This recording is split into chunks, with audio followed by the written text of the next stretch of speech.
लाडकी बहीण योजनेअंतर्गत अत्यंत महत्वाची अपडेट असणार आहे. अखेरीस लाडकी बहीण योजनेची पडताळणीची तारीख आलेली आहे. म्हणजेच की लाडक्या बहिणी अनेक ज्या वारंवार सांगत होत्या की आमची अंगणवाडी सेविका डॉक्युमेंट्स घेत नाही आहेत, आम्ही काय करू, आमची ई केवायसी चुकली आहे किंवा आम्हाला मागील 2 महिन्यांपासून योजनेचे पैसे आले नाहीत आणि आम्हाला आता सरकारने काय सांगितलंय, तर महिला व बालविकास मंत्र्यांनी सांगितल्याप्रमाणे आता तुम्ही तुमची ऑफलाईन पडताळणी करायची आहे. यासाठी तुम्हाला अंगणवाडी सेविकांची भेट घ्यायची आहे आणि अंगणवाडी सेविकांकडे तुम्हाला डॉक्युमेंट जमा करायचे आहेत. आता हे डॉक्युमेंट्स नक्की कोणती लागणार होती, तसेच अंगणवाडी सेविका आमचे डॉक्युमेंट्स कधीपासून घ्यायला सुरुवात करणार आहेत, याबाबतचे परिपत्रक मी तुम्हाला आजच्या व्हिडिओमध्ये दाखवणार आहे, जेणेकरून तुमच्या सर्व शंका दूर होणार आहेत आणि योजनेचे तुमचे पैसे बंद झाले असतील तर ते तुमचे पैसे चालू होणार आहेत, जर तुम्ही सर्व अटी सर्व निकषांमध्ये पात्र असाल.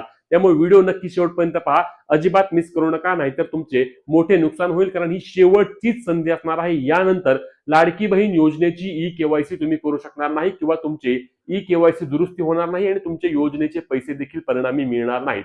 म्हणून आता यामध्ये अनेक लाडक्या बहिणींचा एक महत्वाचा प्रश्न सर्वात आधी क्लिअर करतो, की ते म्हणजे ई केवायसी परत एकदा ऑनलाईन पद्धतीने सुरू होणार आहे का? तर ऑनलाईन पद्धतीने ई केवायसी सुरू होण्याची शक्यता अजिबात नाही.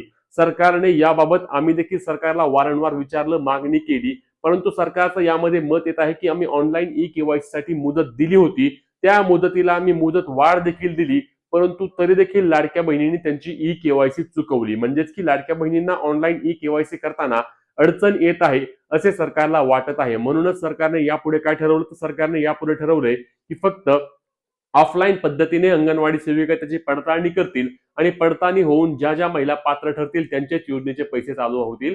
ऑनलाईन सध्या ई केवायसीची शक्यता मोठ्या प्रमाणावर कमी आहे, तरी देखील आम्ही सरकारला अजूनही मागणी करत आहोत. आता याबाबतचे महत्वाचे परिपत्रक असणार आहे, त्यासोबतच ही महत्वाची गोष्ट म्हणजे शेवटची संधी असणार आहे आणि कागदपत्रे तुमची तयार आहेत का? लाडक्या बहिणींनो, कागदपत्र तयार नसतील तर तुम्हाला परिणामी योजनेच्या लाभापासून असंच वंचित राहावं लागेल. आपण पाहिलं आहे की लाडक्या बहिणींनी अगदी कॅज्युअली ही गोष्ट घेतली, त्यांना वाटलं की मुदत वाढ होईल, त्या ठिकाणी ई केवायसी केली नाही. काही लाडक्या बहिणींनी डबल ई केवायसी करायच्या नादामध्ये चूक केली आणि चूक केल्यामुळे त्या ठिकाणी लाडकी बहीण योजनेचा लाभ लाखो महिला आहेत, जवळपास 25-26 लाख महिलांना मागील 2 महिन्यांपासून योजनेचे 1500 रुपये बंद झाले आहेत.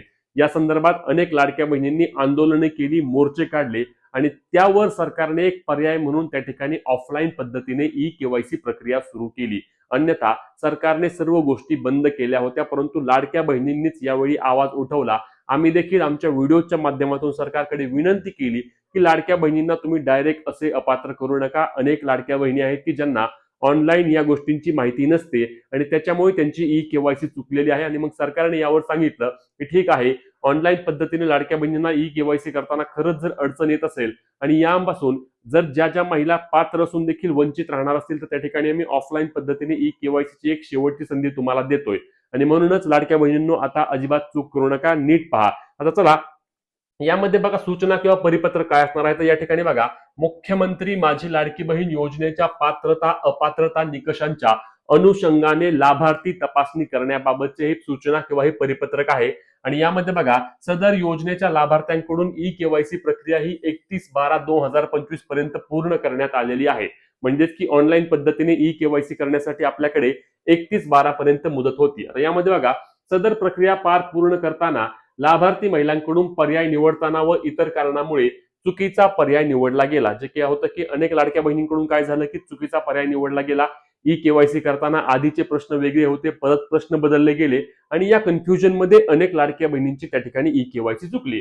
मग आता त्या अनुषंगाने योजनेच्या निकषानुसार लाभार्थी पात्र अपात्र आहेत याची फेर पडताळणी होणे गरजेचे आहे.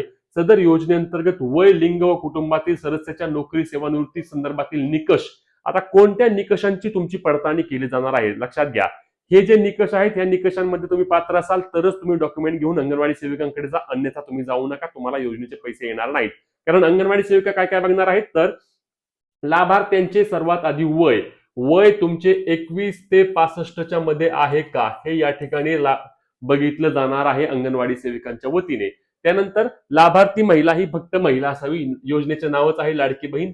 अनेकांनी आपण पाहिलं की पुरुष असून देखील लाडकी बहीणचा लाभ घेतला देखील काही प्रकरणं उघडकीस आली होती. म्हणून लाभार्थी फक्त महिला असणे आवश्यक असणार आहे. नंतर लाभार्थ्यांच्या कुटुंबातील सदस्य नियमित कायम कर्मचारी कंत्राटी कर्मचारी म्हणून सरकारी विभाग, उपक्रम, मंडळ, भारत सरकार किंवा राज्य सरकारच्या स्थानिक संस्थेमध्ये कार्यरत नसावा किंवा सेवानिवृत्तीनंतर निवृत्ती वेतन घेत नसावं. म्हणजेच की सरकारी नोकरी नसावी आणि तुमच्या घरामध्ये कुणीही त्या ठिकाणी पेन्शन धारक नसावा.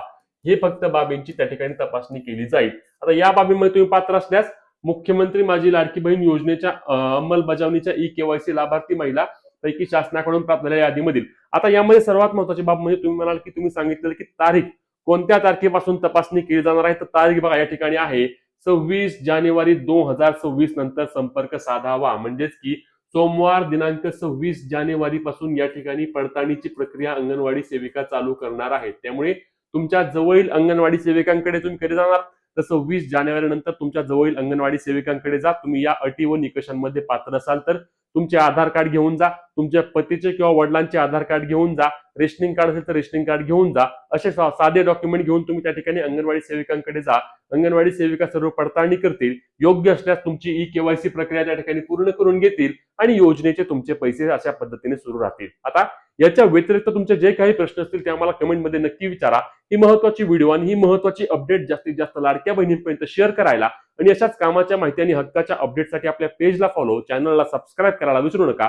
भेटूया पुढच्या व्हिडिओत. तोपर्यंत जय महाराष्ट्र.